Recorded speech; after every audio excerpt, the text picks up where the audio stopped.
Hello दोस्तों, नमस्कार। आज हम आपको क्लास 12th 12वीं का इतिहास का अध्याय 1 ईंट मनाक्की तथा अस्थियां का ऑब्जेक्टिव और सब्जेक्टिव के लिए बहुत ही इम्पोर्टेंट नोट आपके सामने पढ़ाने जा रहे हैं। आप इसे पूरा ज़रूर देखिए, ये आपको ऑब्जेक्टिव और सब्जेक्टिव में बहुत हेल्प करेगा।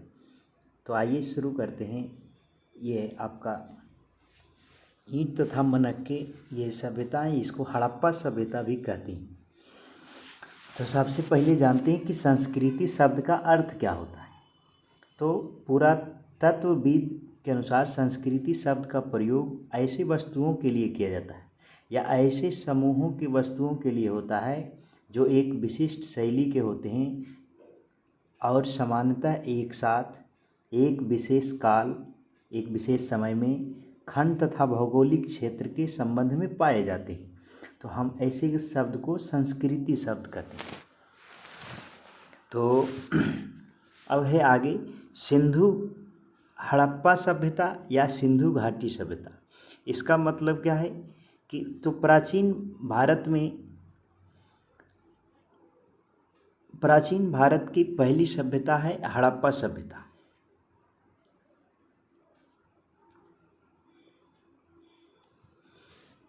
प्राचीन भारत की सबसे पहली सभ्यता है हड़प्पा सभ्यता। इसे हड़प्पा सभ्यता भी कहते हैं। यह भारतीय संस्कृति का सबसे पहली सभ्यता है और यह हड़प्पा नामक स्थान पर खोजा गया था, इसलिए उसी के नाम पर इस संस्कृति का नाम रख दिया गया। हड़प्पा पाकिस्तान पंजाब के मोंटगोमरी जिला में रावी नदी के तट पर स्थित है। रावी नदी वही है जिस पर पंडित जवाहरलाल नेहरू ने झंडा पहली बार फहराया था। इसे रावी नदी को इतिहास में पुरुषैनी नदी भी कहा जाता है। यह लगभग 2600 ईसा पूर्व से और 1900 ईसा पूर्व के बीच इस काल का निर्धारण किया गया था। इस सभ्यता को सिंधु घाटी सभ्यता भी कहते हैं। तो इस सभ्यता को सिंधु घाटी सभ्यता कहते हैं क्योंकि हड़प्पा सभ्यता पहली बार खोजा गया था, तो इसे सब सिंधु घाटी सभ्यता के नाम से भी जानते हैं। अगला है इस सभ्यता का प्रारंभ कब से कब तक हुआ। तो सिंधु घाटी सभ्यता का 12 लाख इसका विस्तार जो है 12,99,600 वर्ग किलोमीटर निर्धारित किया गया है, जो अब 15 से 20 लाख वर्ग किलोमीटर के आसपास संभावित है। सिंधु सभ्यता के लिए सुझाया गया नाम सिंधु सरस्वती संस्कृति एवं सिंधु सभ्यता के उपयुक्त नाम हड़प्पा सभ्यता है। सिंधु सभ्यता का महादेवन एवं विश्वनाथ द्वारा किए गए शोध के आधार पर इसमें सिंधु घाटी सभ्यता में याद रखना है 2467 अभिलेख और अभिलिखित सबूत मिले हैं, जिसकी संख्या कुल 3000 के आसपास हो गई है। अब पढ़ते सिंधु घाटी सभ्यता का संस्कृति एवं काल। 2600 से 1900 ईसा पूर्व इस सभ्यता का कालखंड है। 2600 से 1900 ईसा पूर्व हड़प्पा संस्कृति के भाग या चरण। तो आरंभिक भाग का हड़प्पा, विकसित हड़प्पा संस्कृति, परावर्ती हड़प्पा संस्कृति। आपको कुछ शब्दों पर गौर करना है। बीसी का अर्थ होता है बिफोर क्राइसिस, ईसा पूर्व जिसको कहते हैं। एडी का मतलब होता है एनो डोमिनी, ईसा मसीह की जो जिस वर्ष जन्म हुआ था उसको एडी कहते हैं। बीपी माने बिफोर प्रेजेंट, माने आज से पहले, इसको आज से पहले कहते हैं। हड़प्पा सभ्यता का खोज कैसे कैसे हुआ ये समझना है। यहाँ दिया गया है हड़प्पा सभ्यता का खोज 1921 से 22 में दयाराम साहनी, राखाल दास बनर्जी और सर जॉन मार्शल के नेतृत्व में हुआ था। बहुत ही इम्पोर्टेंट है।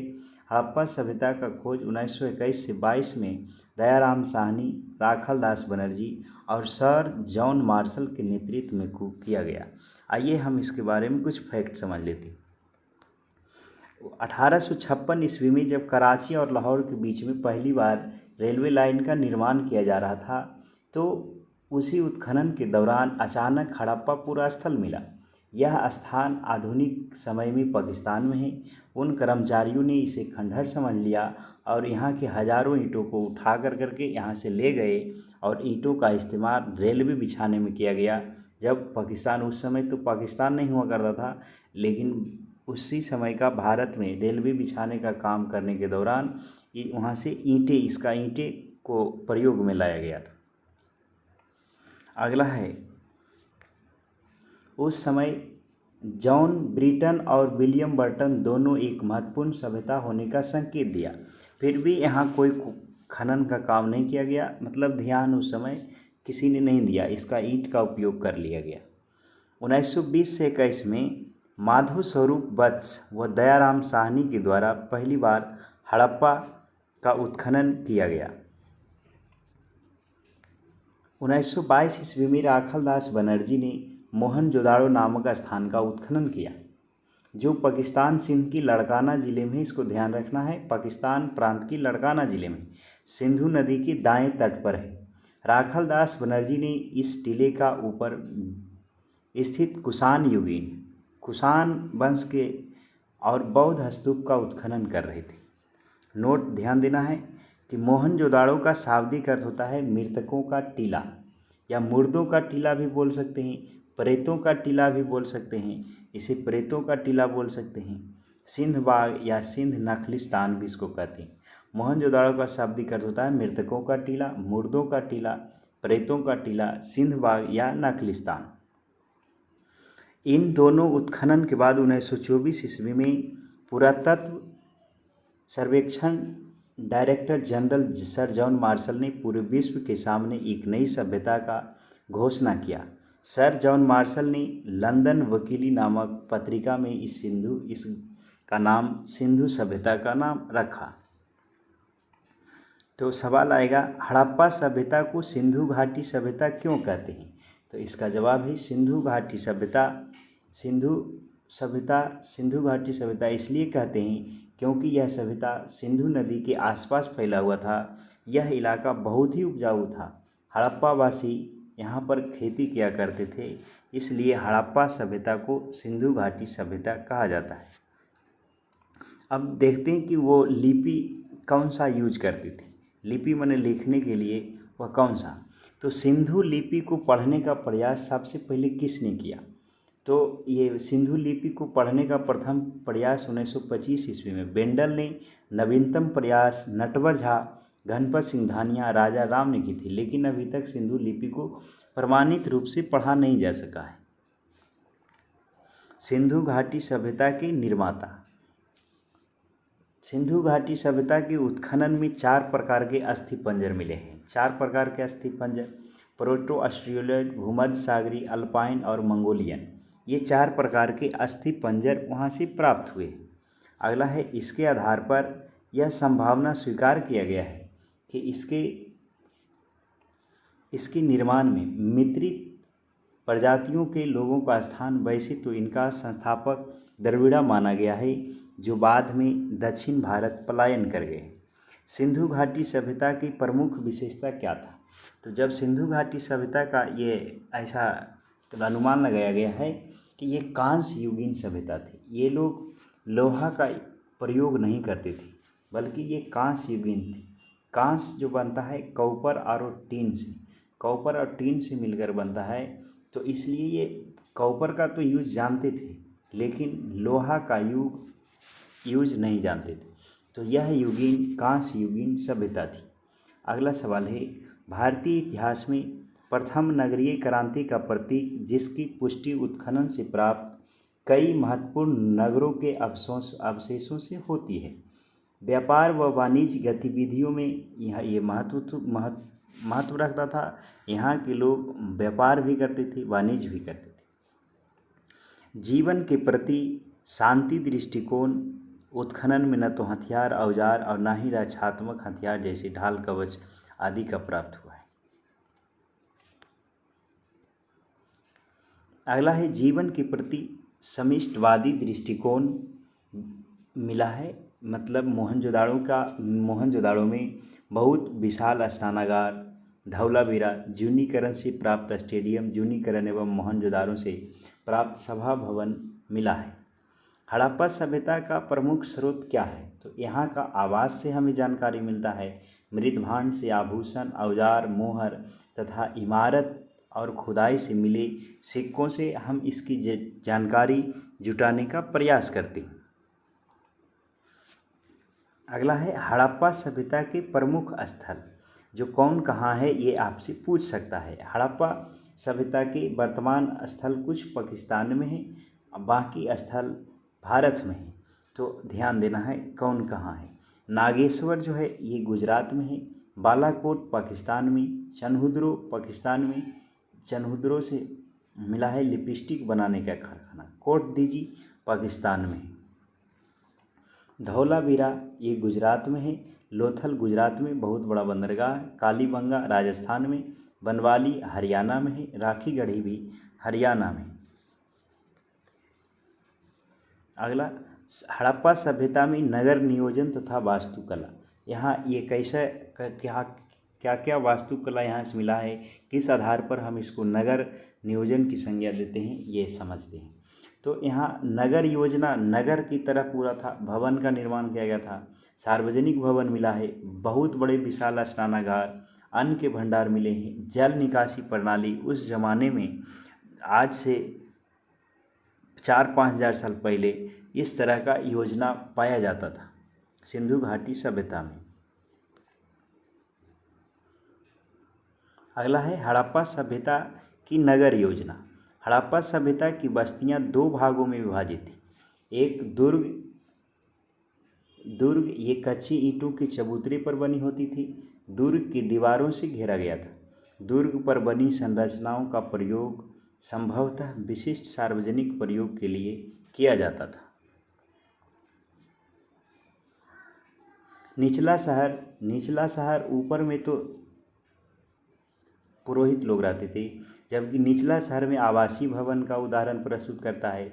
निचला शहर दीवार से घेरा गया था। इसके अतिरिक्त कई भवनों के ऊंचे चबूतरों पर बनाया गया था जो नींव का कार्य करता था।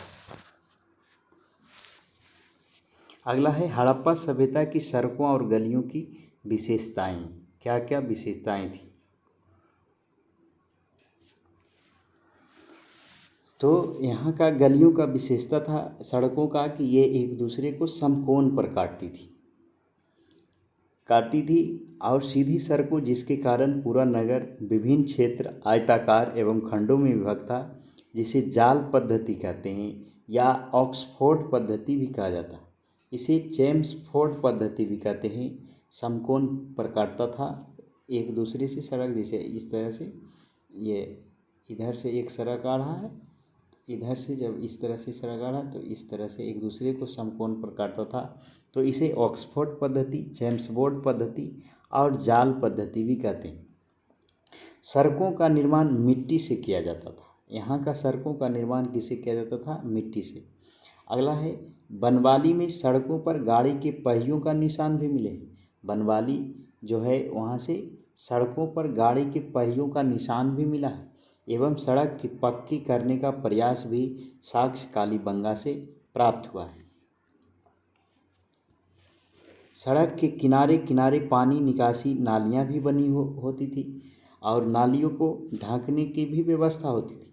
नालियों को फर्श से ढांक दिया जाता था, जो आज के ज़माने में हम यूज करते हैं। सिंधु घाटी सभ्यता के लोग उस ज़माने में आज से 5-6 हज़ार साल पहले भी क्या करता था। नालियों में थोड़ी दूर पर शोषक कूप होता था। शोषक कूप मतलब ये नाली को सोखने वाला, जिनमें गंदगी रुकता था।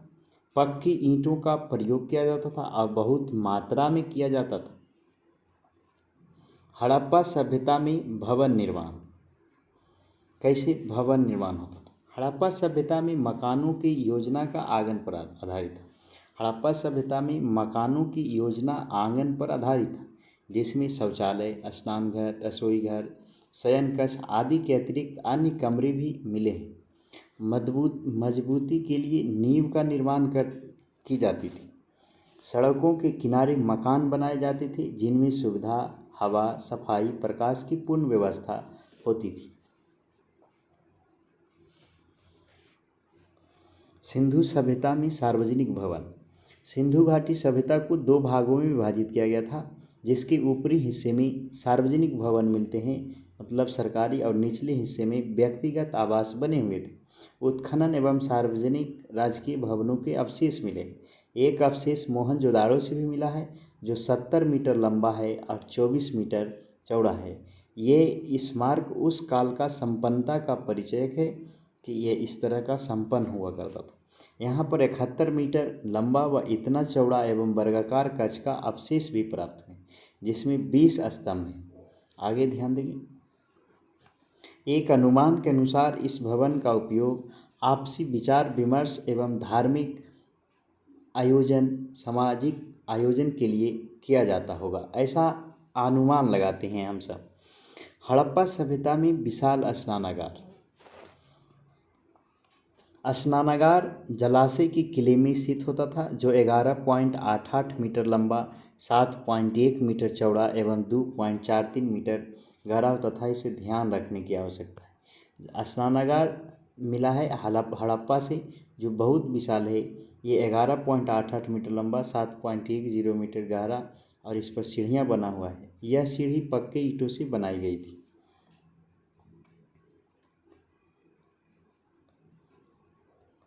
आगे स्नान कुंड के चारों ओर कमरे बने हुए हैं। बराव नदे बने हुए हैं, बरामदे जिसको कहते हैं, ये बरामदे भी बने हुए थे। एक कुआं बना हुआ था, जिससे पानी कुंड में आता था और गंदे पानी निकासी के लिए अन्य दरवाजे से की जाती थी। गंदा पानी बड़ी नालियों के माध्यम से बाहर निकल जाया करता था। तो हम सोच सकते हैं उस समय कितना विकसित लोग हुआ करता होगा। आगे बढ़ते।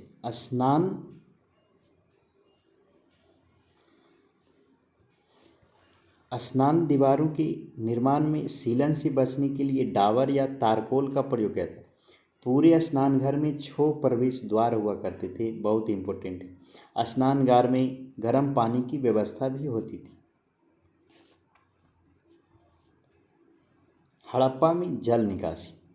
हड़प्पा एक संस्कृति नगरी थी। इन लोगों का जीवन बहुत उच्च स्तर का था। घरों का गंदा पानी सड़कों के किनारे बनी हुई नालियों से लेकर शहर के बाहर हो जाता था। इन नालियों में पक्की ईंटों का प्रयोग किया जाता था। इनका प्लास्टर किया जाता था, जिनसे नालियों में कोई नुकसान न पहुँचे, इसलिए प्लास्टर के लिए चूना मिट्टी जिप्सम का प्रयोग किया जाता था।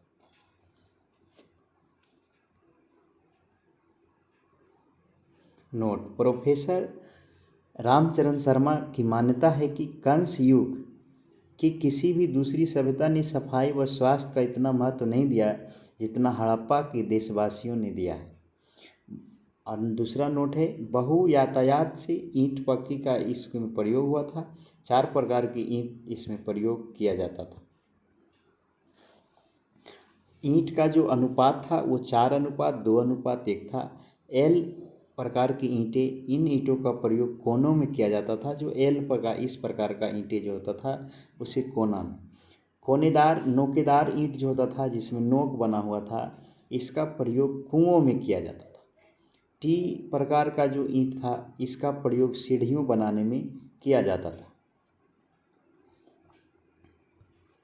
अगला है अलकृत ईंटों से निर्मित फर्श कालीबंगा से मिला। अगर पूछ लेगा कि आपसे कि अलकृत ईंटों से निर्मित फर्श कहाँ से मिला है, तो आप जवाब देंगे कालीबंगा से। ईंटों पर बिल्ली के पीछे करते हुए कुत्ते के पिंजड़े का निशान मिला है।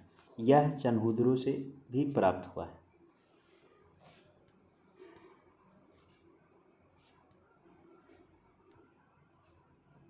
तो जो ईंटें थी उसमें बिल्ली का पीछा करते हुए कुत्ते का पंजे का निशान मिला है। यह चनहुदरों से सभ्यता से मिला है। तो आपसे पूछेगा ईंट पर बिल्ली का पीछा करते हुए कुत्ते के पंजे का निशान कहाँ से मिला है, तो आप जवाब देंगे चनहुदरो सभ्यता। हड़प्पा सभ्यता में सामाजिक जीवन किस तरह से था, तो हम देखेंगे उनका सामाजिक संगठन किस तरह का था। सामाजिक संगठन भोजन, वस्त्र, आभूषण, सौंदर्य प्रदर्शन, मनोरंजन, प्रौद्योगिकी, मृतक कर्ष, ये सब सारी वस्तुएं वहाँ से प्राप्त हुआ है। मृतक कर्म चिकित्सा विज्ञान। हड़प्पा सभ्यता में सामाजिक संगठन ये 4 भागों में विभाजित था। पहला में शिक्षित वर्ग के अंतर्गत पुरोहित आता था, चिकित्सा, जादूगर और ज्योतिष।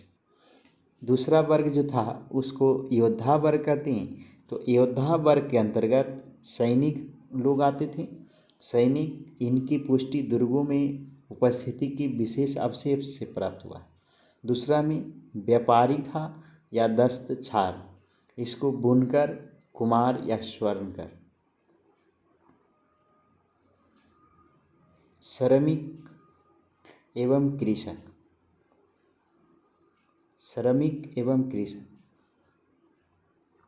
टोकरी बनाने वाले को श्रमिक कहा जाता था। तो यहाँ हो जाएगा टोकरी बनाने वाले, मछली बनाने वाले, ये सब श्रमिक एवं कृषक लोग थे। सिंधु घाटी सभ्यता में भोजन क्या क्या करते थे?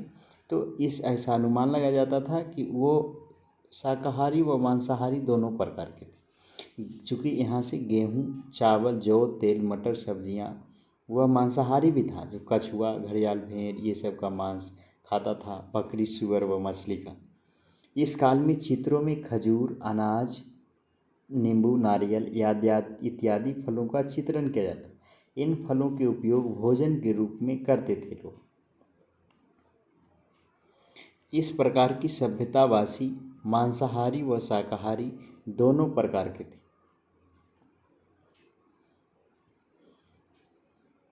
वह विभिन्न वस्तुओं को अलग अलग वस्त्र पहनती थी। महिला और पुरुष के वस्त्रों में विभिन्नता पाई जाती। पुरुषों में धोती, पगड़ी, दसाले, जो कुर्ता कहते हैं जिसे, एवं महिलाओं में घाघरा साड़ी पहनती थी। ध्यान देने की बात है, चनहुद्रों से प्राप्त हुआ है, जो पगड़ी मिला है, मूर्ति पगड़ी बांधे हुए हैं, ये कहाँ से प्राप्त हुआ है? चनहुद्रों से। आगे है सिंधु घाटी सभ्यता, स्त्री व पुरुष दोनों ही आभूषण पहना करते थे। वह दोनों ही सौंदर्य प्रसाधन, सुंदर दिखने के लिए सामग्री का उपयोग करते थे, जैसे अंगूठी, कान की बाली, चूड़ियाँ, बाजूबंद, हार। धनी लोग हाथों में सोने जैसे कीमती धातु के आभूषण भी पहनते थे, जबकि सामान्य लोग तांबा, कांसा और हड्डी से बने आभूषण का उपयोग करते थे। अब देखते हैं वो मनोरंजन के लिए क्या करते थे। हड़प्पा सभ्यता में मनोरंजन, तो मनोरंजन के लिए मछली पकड़ता था, शिकार करना उनका प्रिय मनोरंजन हुआ करता था। जानवरों के लिए झुनझुने, सीटियाँ, शतरंज खेल के मनोरंजन के ये सब साधन थे।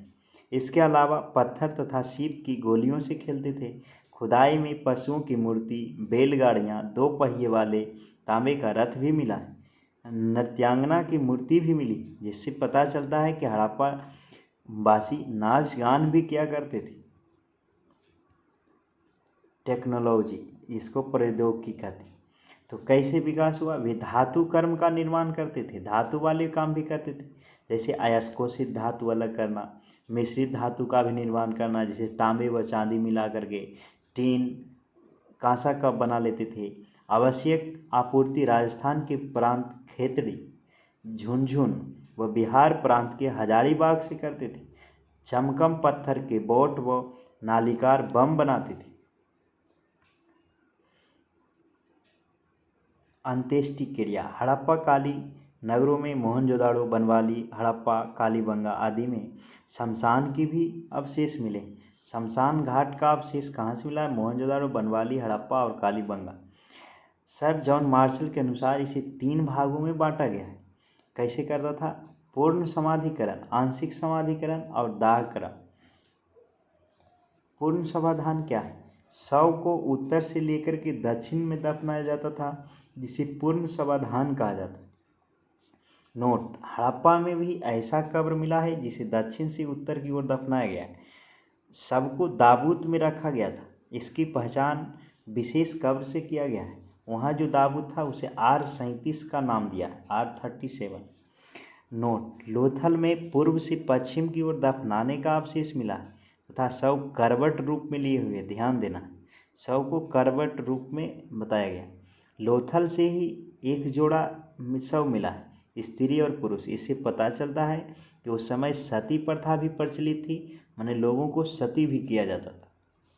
हड़प्पा सभ्यता का आर्थिक जीवन, उनका आर्थिक क्रिया किस किस चीज़ पर आधारित थी? तो कृषि भी लोग करते थे, पशुपालन, व्यापार, कुटीर उद्योग, माप तौल में वो बाट का उपयोग करते थे जो कि 16 का गुणज में था, जैसे 16, 32, 64 इस प्रकार से। आगे कृषि में वो गेहूँ, जौ, मटर, खजूर, कपास, तरबूज, तेल, राई, सरसों ये सब फसल उगाते थे। इनका उत्पादन फावड़े से तो नहीं मिला है, लेकिन हल के अवशेष कालीबंगा से मिला है। फसलों का पाषाण के काटने के लिए हाशिए का प्रयोग किया जाता था, जिसे हंसुआ कहते हैं। हंसुआ का भी प्रयोग किया करता था। अगला है अनाज के धोने के लिए 2 पहियों वाली गाड़ियों का प्रयोग करता था ढोने के लिए। बैल सिंधु सभ्यता का प्रमुख पशु था। पशुपालन में वो क्या क्या करते थे, जैसे बकरी, सुअर, भेड़, बकरी, सुअर, भैंस, बैल ये सब पालते थे। सांड प्रमुख पशु था। इसके अतिरिक्त हाथी और पाले जाते थे, किंतु घोड़े से वे परिचित नहीं थे। वे कुत्तों और बिल्ली पाला करते थे। साथ ही तोता, मयूर, मूंगे, भालू, चीता, खरगोश, बत्तख, हिरन आदि के चित्र उनकी मूर्तियों के चित्रों में मिला है, परंतु इनका अवशेष नहीं। हड़प्पा का धार्मिक जीवन। हड़प्पा में मातृ देवी का पूजा करता था, मातृ देवी का उपासना करता था। वहाँ भगवान परम पुरुष या शिव की पूजा भी लोग करते थे। वृक्ष की पूजा करते थे, पशु पूजा, लिंग पूजा करते थे, शिवलिंग पूजा। मातृ देवी की पूजा या उपासना। हड़प्पा संस्कृति में मंदिरों का अभाव था। वहाँ मंदिरों का नहीं मिला, ऐसा कोई नहीं है जहाँ मंदिर मिला है। उत्खनन में ऐसा कोई भवन प्राप्त नहीं हुआ जिसे देवालय की संज्ञा दिया जा सके। इस काल में मिट्टी तथा धातु की अनेक नग्न मूर्तियाँ प्राप्त हुआ है, जो नग्न अवस्था में बिना कपड़ा पहने हुए। मातृ देवी में अनेक चित्र, ताबीजों में मिट्टी के बर्तन तथा मोहरों में यही अंकित है। इससे पता चलता है कि यहाँ पर मातृ देवी की उपासना किया जाता था। नोट: प्रोफेसर RKS त्रिपाठी का ऐसा मानता है कि पूजा क्षेत्र में सर्वाधिक प्रतिष्ठा मात्र शक्ति की थी, जिसके आराधना प्राचीन काल से ईरान से लेकर इंडियन सागर तक के सारे देश में होते थे। हड़प्पा सभ्यता में राजनीतिक जीवन। यहाँ पर राजनीतिक जीवन व राजनीतिक व्यवस्था की जानकारी बहुत कम मिलती। इतिहासकार हंटर की मान्यता है कि मोहनजोदाड़ो में शासन व्यवस्था लोकतंत्रात्मक थी, यानी कि लोगों के द्वारा लोगों पर चलाया गया शासन लोकतंत्र कहलाता है। राजतंत्रात्मक नहीं था, मतलब वहाँ कोई राजा का शासन नहीं चला करता था, बल्कि जिसे जनता चाहेगी उसे सरकार में बैठा ले, उसको लोकतंत्र कहते। इतिहासकार व्हीलर ने ऐसा कहा है, मानता है कि मोहनजोदाड़ो का शासन व्यवस्था पुरोहितों व धर्म गुरुओं के हाथ में था। वे जनप्रतिनिधियों के माध्यम से शासन किया करते थे। नगर निर्माण व भवन का निर्माण देख करके ऐसा लगता है कि वहाँ नगर पालिका रही होगी। नगर पालिका जिस तरह से आज शहरों में पाया जाता है। हड़प्पा सभ्यता में कला का विकास। यहाँ मूर्ति कला, लोग मूर्ति बनाने लगे थे, धातु को औजार बनाने लगे थे, वस्त्र का निर्माण, चित्रकला, पात्र निर्माण कला, नृत्य, संगीत कला, ये सब, मुद्रा कला, ताम्र निर्माण कला। हड़प्पा सभ्यता में शिल्प कला। शिल्प का अर्थ होता है शिल्प से जुड़े हुए कार्य करना, जैसे में मनक्के बनाना, शंख का कटाई करना, धातु से जुड़े काम करना, मुहरे बनाना, बाट बनाना। चनहुद्रो ऐसी जगह थी जहाँ लोग लगभग पूरी तरह से शिल्प उत्पादन का कार्य करते थे। चनहुद्रो में कुछ ऐसी भी चीज़ें प्राप्त हुई हैं जिससे पता चलता है कि यहाँ पर शिल्प उत्पादन बड़े पैमाने पर हुआ करता था। हड़प्पा मोहरे काफ़ी मात्रा में पाई गई हैं। हड़प्पा लोग कांसे का प्रयोग करते थे। कांसा तांबा और टीन से मिलाकर बनाए जाने वाली मिश्र धातु है। मनक्के सेलखेड़ी नामक पत्थर से बनाए जाते थे, उसको सेलखेड़ी पत्थर बोलते। मनक्के कार्लियन नामक पत्थर से भी बनाए जाते थे। मनक्के जैस्पर नामक पत्थर से भी बनाए जाते थे। मनक्के तांबे के भी बनाए जाते थे। मनक्के सोने के भी बनाए जाते। मनक्के कांसे के भी बनाए जाते। इन मनकों का प्रयोग मालाओं से किया जाता था और बहुत सुंदर होते थे। अब समझते हैं हड़प्पा सभ्यता के पतन के क्या कारण थे। तो ऐसा माना जाता है कि या तो जलवायु परिवर्तन होने के कारण यहाँ प्राकृतिक आपदा, भूकंप जैसे अकाल महामारी हुआ होगा, जिस तरह से हड़प्पा सभ्यता का पतन हो गया। या तो बाहरी आक्रमण किए होगा, जैसे आर्य लोग आए, अब इसके बाद आर्य लोग आएंगे उत्तरी ध्रुव से। वनों की कटाई, नदियों का सूख जाना, ये सब नदियों का मार्ग बदल कर के जैसे बाढ़ आ जाता है दामोदर कोसी में, तो ये सब नदी के द्वारा इसका पतन हो गया। एक पिंगट व भीलर आर्य जाति के आक्रमण, ऋग्वेद सबसे प्राचीन वेद है, द्वारा आर्यों में हर्यूसिया का नष्ट करने का भी उल्लेख। वैदिक सभ्यता को हिरोशिया भी कहा जाता है। वैदिक सभ्यता को हिरोशिया भी कहा जाता है। Sir John Marshall, Ernest RKS Rao के अनुसार नदियों में आने वाली बाढ़ का अनुमान। अमलानंद घोष, DP अग्रवाल के अनुसार जलवायु परिवर्तन के कारण इसका जो है अंत हो गया होगा इस सभ्यता का। दोस्तों, हमने आपको ये बताने का प्रयास किया, आप इसे बार बार रिपीट करके देखिए, ये आपको तैयारी में 4 चांद लगा सकता है। पूरा देखने के लिए बहुत बहुत धन्यवाद। Thank you.